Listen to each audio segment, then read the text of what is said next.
Kolaborasi menjadi hal yang sangat penting di tengah tantangan global yang dihadapi saat ini. Sebagai langkah awal, mari kita pelajari tentang apa itu kolaborasi. Berikut adalah definisi kolaborasi dari berbagai ahli.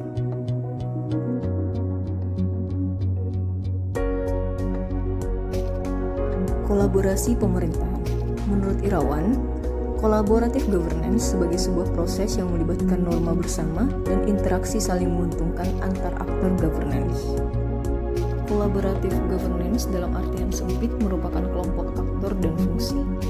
Ansel dan Gaff mengatakan collaborative governance mencakup kemitraan institusi pemerintah untuk pelayanan publik. 6 kriteria penting untuk kolaborasi. Yang pertama, forum yang diprakarsai oleh lembaga publik atau lembaga. Yang kedua, peserta dalam forum termasuk aktor non-state. Yang ketiga, peserta terlibat langsung dalam pengambilan keputusan dan bukan hanya dikonsultasikan oleh agensi publik.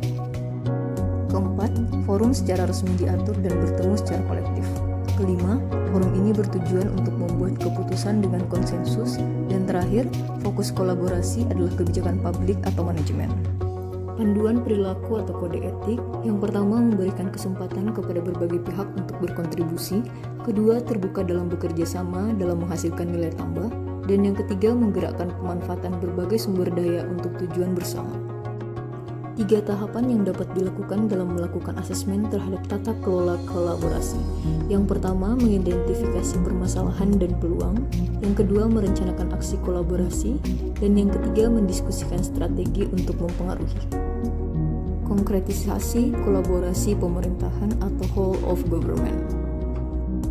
Whole of government adalah sebuah pendekatan penyelenggaraan pemerintahan yang menyatukan upaya-upaya kolaboratif pemerintahan dari keseluruhan sektor dalam ruang lingkup koordinasi yang lebih luas guna mencapai tujuan-tujuan pembangunan kebijakan, manajemen program, dan pelayanan publik.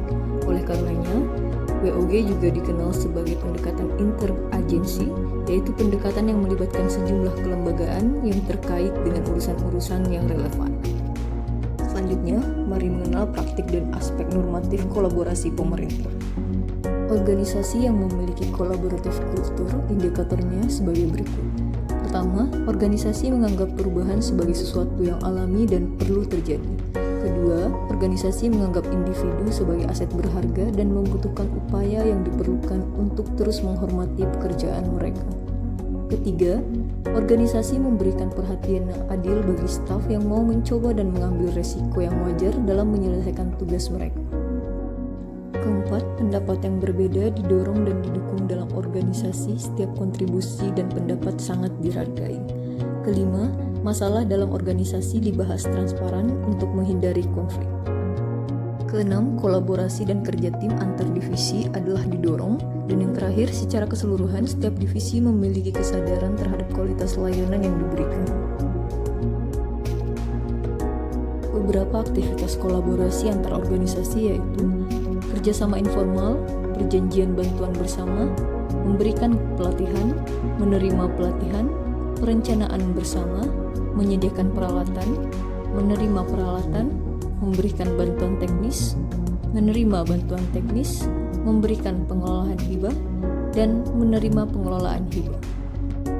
Beberapa proses yang harus dilalui dalam menjalin kolaborasi yaitu trust building, membangun kepercayaan dengan stakeholder mitra kolaborasi, face-to-face dialog, melakukan negosiasi dan baik dan bersungguh-sungguh, komitmen terhadap proses, pengakuan saling ketergantungan, sharing ownership dalam proses, serta keterbukaan terkait keuntungan bersama.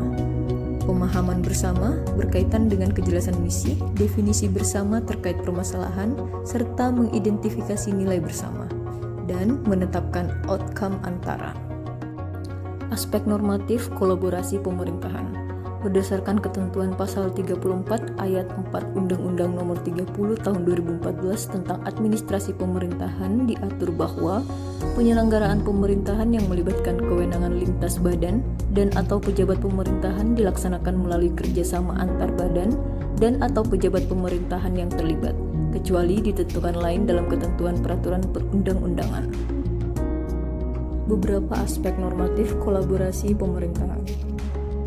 Berdasarkan ketentuan pasal 25 ayat 1 Undang-Undang Nomor 39 Tahun 2008 tentang Kementerian Negara, diatur bahwa hubungan fungsional antara kementerian dan lembaga pemerintah non-kementerian dilaksanakan secara sinergis sebagai satu sistem pemerintahan dalam Negara Kesatuan Republik Indonesia sesuai dengan peraturan perundang-undangan.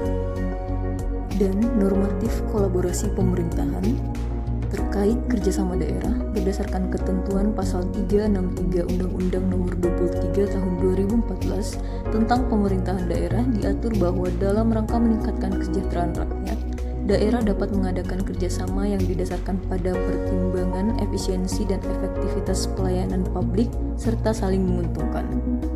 Kerjasama dimaksud dapat dilakukan oleh daerah dengan daerah lain. Kerjasama dengan daerah lain ini dikategorikan menjadi kerjasama wajib dan kerjasama sukarela. Kedua, pihak ketiga dan atau lembaga atau pemerintah daerah di luar negeri sesuai dengan ketentuan perundang-undangan.